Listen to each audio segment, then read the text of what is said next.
Hi everyone, welcome back to the channel. I'm Surya.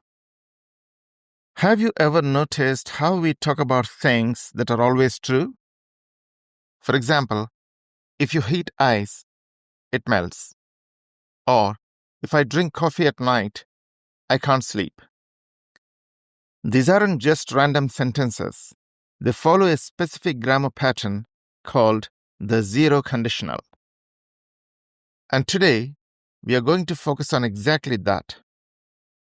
You will learn what it means, when we use it, and how to form sentences correctly with simple, real-life examples. Let's begin. Now let's look at when we use the zero conditional.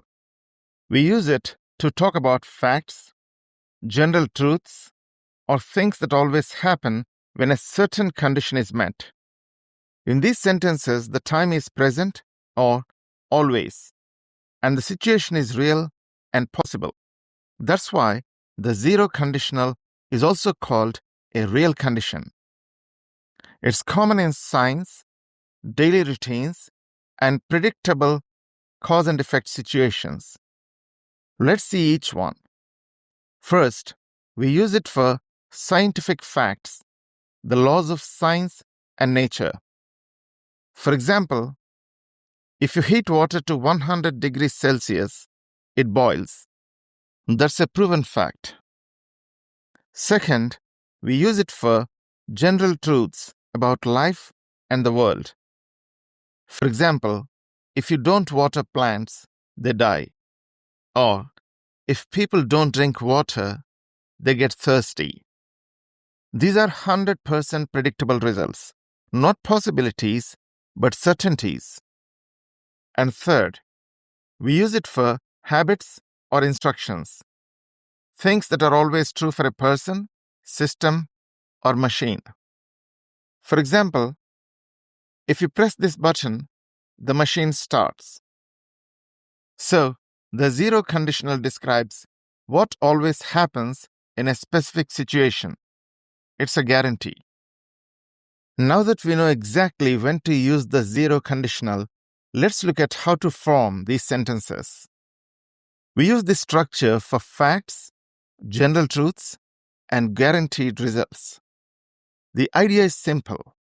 There's a condition and a result. For example, if you mix hydrogen and oxygen, you get water.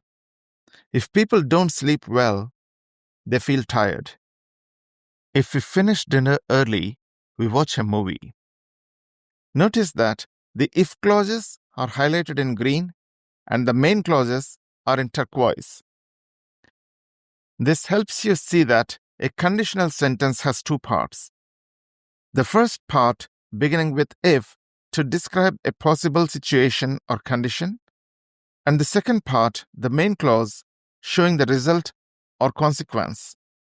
But the most important thing to remember is that in the zero conditional, both parts use the present simple tense.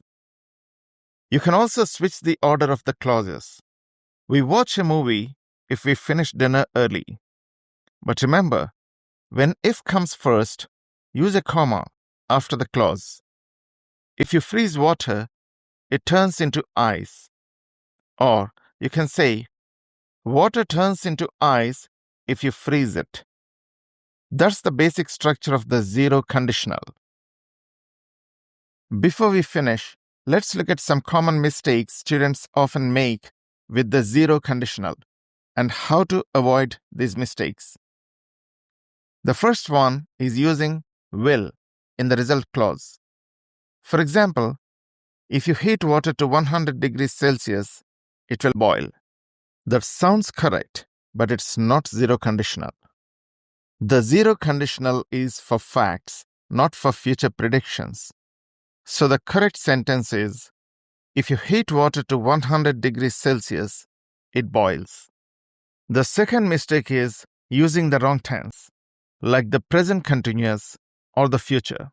For instance, if you are touching fire, it burns. That's not right.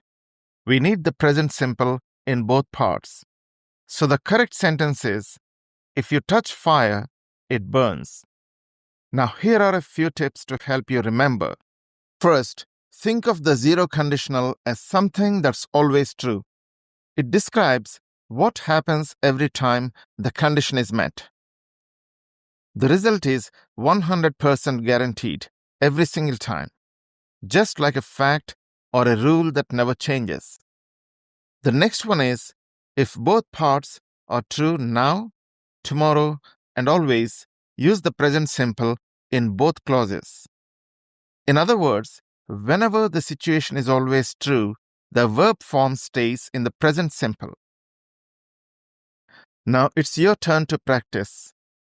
Try making 3 zero conditional sentences of your own.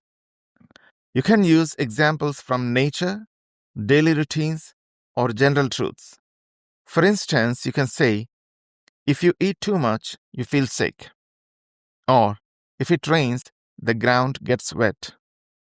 Remember, the zero conditional describes what always happens when a condition is met.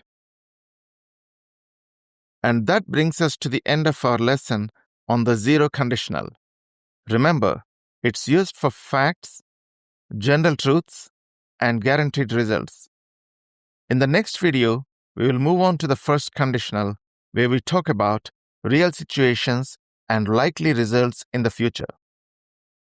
If you found this lesson useful, please like, share, and subscribe to the channel.